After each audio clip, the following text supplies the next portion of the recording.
Hi friends, welcome to அல்சப்பா channel. மண் சட்டியில் அரிசி உதிரி உதிரியாக டேஸ்ட்டான தேங்காய் பால் சாதம் தாங்க இன்றைக்கி பண்ண போகிறோம். எப்படி பண்ணலான்னு பார்க்குறதுக்கு முன்னாடி நம்ம சேனலில் ஃபஸ்ட் டைம் நீங்கள் பார்க்குறதா இருந்தால் நம்ம சேனலை சப்ஸ்கிரைப் பண்ணி வச்சுக்கிடுங்க.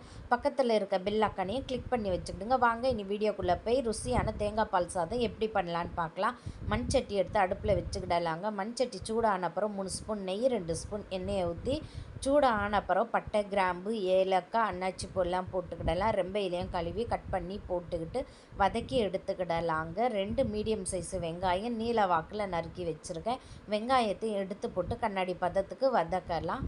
இப்போ நமக்கு வெங்காயம் கண்ணாடி பதத்துக்கு வதங்கிட்டுங்க. 2 பச்சை மிளகா கீரி போட்டுக்கிடலாம். 2 ஸ்பூன் இஞ்சி பூண்டு பேஸ்ட்டையும் போட்டு பச்சை வாடை போகிற வரைக்கும் நல்லா வதக்கி எடுத்துக்கிடலாங்க.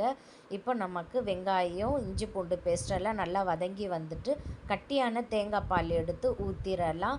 நான் இந்த கப்பில் 2 கப்பு பாஸ்மதி அரிசி எடுத்து ஊற வச்சுருக்கேங்க. 2 கப்பு பாஸ்மதி அரிசிக்கு 3 கப்பு தேங்காய் பால் ஊற்றணும். இதாங்க கணக்கு. நீங்கள் இந்த மாதிரி கரெக்டாக ஊற்றினீங்கன்னா அரிசி உதிரி உதிரியாக உடையாமல் சூப்பராக வரும். இப்போது சுவைக்கு உப்பை சேர்த்துக்கிடலாம். நல்லா மிக்ஸ் பண்ணி விட்டுட்டு மூடி போட்டு நம்ம தேங்காய் பாலை கொதிக்க விட்டுறலாங்க. தேங்காய் பால் கொதித்து வந்துட்டு நம்ம அரிசியை ஊற வச்சுருக்க அரிசியை வடிகட்டி எடுத்து சேர்த்துடலாம். தேங்காய் பாலில் ஒரு கைப்பிடி அளவு புதினாவும் மல்லி இலையும் சேர்த்துக்கிடலாம். சின்ன தக்காளியில் ஒரு தக்காளி நறுக்கி போட்டுடலாங்க. இப்போ மூடி போட்டு ஒரு 5 நிமிஷத்துக்கு விட்டுடலாம். 5 நிமிஷம் கழித்து ஓப்பன் பண்ணி பார்த்துட்டு அரை எலுமிச்சை பழமும் பிழிஞ்சி ஊற்றிடலாங்க. அரை எலுமிச்சைப்பழம் பிழிஞ்சி ஊற்றிட்ட பிறகு நல்லா மிக்ஸ் பண்ணி தீயை குறைச்சி விட்டு நம்ம ஒரு 10 நிமிஷம் தம்முக்கு விட்டுடலாம்.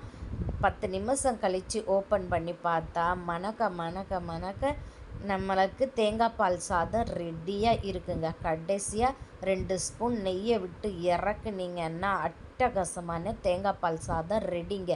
இது கூட சிக்கன் குழம்பையை ஊற்றி சாப்பிட்டு பார்த்தா டேஸ்ட்டு சூப்பருங்க.